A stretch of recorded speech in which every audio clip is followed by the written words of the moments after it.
but they re-signed veteran tackle Conor McDermott. So McDermott was signed off the Jets practice squad this year. He had been with, is that correct? Yeah. And he had been with New England in the past. He was drafted by the Patriots. He was never on their regular season roster. Okay. He was basically brought in here this season when the O-line went a mess. Wynn got hurt and things were just not great. And Marcus Cannon got hurt. They brought in Cannon, then he got hurt. So they needed a swing guy. And he came in and he started 6 games for them and was actually pretty good. So they re-signed McDermott. I believe it's a 2-year deal. Are the details on that out yet? I haven't seen that. Then again, I was golfing today. Well, there you go. Humble brag. Barth. Yeah, seriously. I believe what I saw was a 2-year deal. So I mean, again, I don't know what this means for them as far as free agency versus the draft. I know that he's just sort of a depth piece, but what did you think of McDermott coming back? I mean, it's something, right? They made a move at the O-line. I don't know what you make of it, but yeah, I like that they're bringing him back. I thought he was a good fit last year. So I'm just trying to find the details on that contract because I want to see the money. But yeah, I thought he kind of stepped in and he wasn't put in a great spot. Coming in the middle of the season into an offense he'd never played in, but he kind of held his own at right tackle. He was much better against the run than in the passing game, but he was serviceable. Now, I don't think their hunt at right tackle is over. I still think they should be in on Mike McGlinchey or Juwan Taylor, any of those guys in free agency, or I think they should be in on DeJuan Jones. But the important thing to remember here is the Patriots now have 3 tackles under contract for 2023. Trent Brown, who's on the wrong side of 30, coming off a down year. They save between $7 and $10 million if they let him go. So he's not a sure thing. Andrew Stuber, who was a 7th round pick last year and had a very serious leg injury, who's not a sure thing. So they had no sure things on the roster. They need to build this position really back up all the way from the ground up. So it's not just that they need starting tackles. They need backups for those guys as well. So again, I don't know that Conor McDermott is your starting right tackle. I'm not saying I like the signing in that sense. If that's why they brought him back, boy, that feels like a real undersell, but right. They're going to need a backup. And I think as a backup, if he's a guy, especially if it's going to be Trent on that right side who's missed time, I don't feel terrible if he has to step in and play a game or two, right? If they have a big game late in the year and they need a tackle, I'll take him for a game or two. That's for what I would imagine they signed him for, which I don't think will be a ton of money. I think it'll be similar to that Slater contract. Yep. Especially if he signed this early. It's a good backup. Good, solid backup right tackle.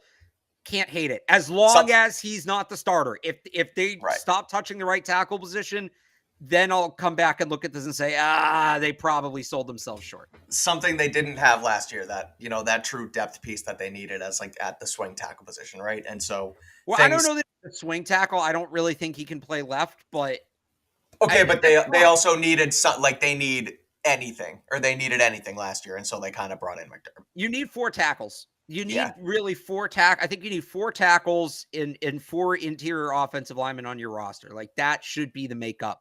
And they have, and you can play with those numbers as guys have versatility, but they have a backup tackle. That's good. The order's weird. Normally get the starter first, but they couldn't re-sign a starting tackle because they don't have any starting. Isaiah Wynn to me is not a starting tackle. So it's a fine signing. I don't hate it, assuming they didn't go overboard with the money, which I don't think they did. And as long as he's not the starter, which I don't think that's the plan, I don't think he will be. I hope not. I mean, again, that's what, if this is their plan at backup tackle, great. It's perfect. It's someone who you can rely on in a pinch. If they're like, oh no, McDermott played 6 solid games for us this year and we're going to give him a chance and we're going to not draft and not go in and whatever, that's bad news. But you can't complain about something that hasn't happened yet. And I agree. I think it's a solid signing for a guy who can be a solid backup. So the subsequent move was that they released LeBryan Ray. I don't know how you felt about Ray. I think he was solid in camp. I believe he ended up being cut, but then was re-signed to the practice squad and spent the year on the practice squad. So, I mean, it's a roster move that had to happen. I don't know if I really love or hate the fact that he had to go, but thoughts on Ray? I would have liked to see him compete for a roster spot. I think he's an NFL player. Now, he might not be healthy. Right. He got placed on practice squad IR midway through the season. That's why we didn't see him. And he only played 30 games in, 5 years, 6 years in college. That's why he went undrafted. He has NFL talent, but he just might not have NFL durability. So maybe there's something we don't know in terms of his health, but I would have liked to see him stick around. So why are they making these moves now?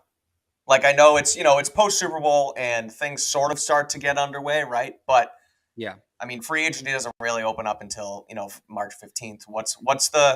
Is there a benefit? I mean, why are these coming in now compared to later on in the next couple weeks?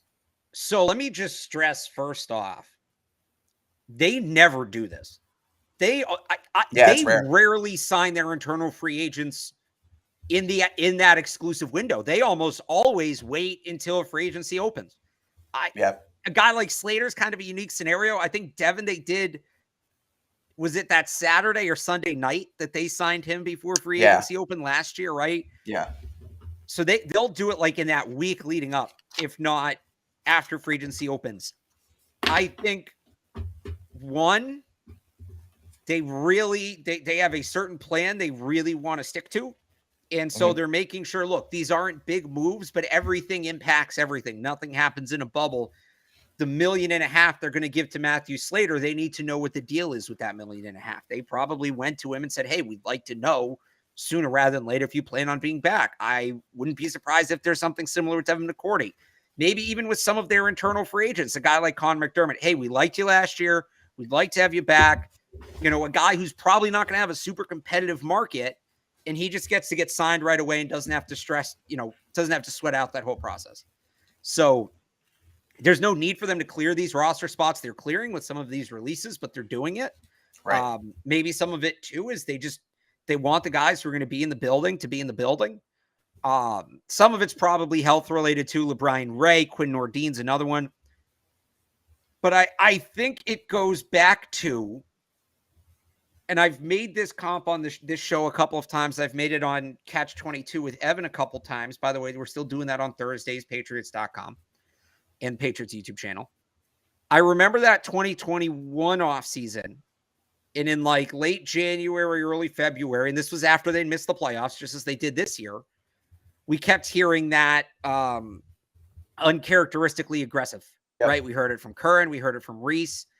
And we haven't heard that report yet this offseason, but they did some things early on that suggest this is not going to be a normal offseason. Obviously, the big one being that statement. What was that? It was end of January, right? Where they say, hey, playoffs were still going on. Right. Gerard Mayo's going to be back. We're going to interview a new offensive coordinator. I think this is uncharacteristically aggressive. And I know some people will sit here and say, well, re-signing Matthew Slater and Conor McDermott isn't aggressive. Those signings in themselves aren't, but they would always wait and see how the market played out. And they're not doing that right now. They're getting right to it. And Slater, as a one-off, I kind of thought, all right, he just wanted to get it done. He's been here a long time. They're doing it out of respect to him. They didn't need to do McDermott this early. So I wouldn't be surprised if this becomes a thing and we start seeing more of this.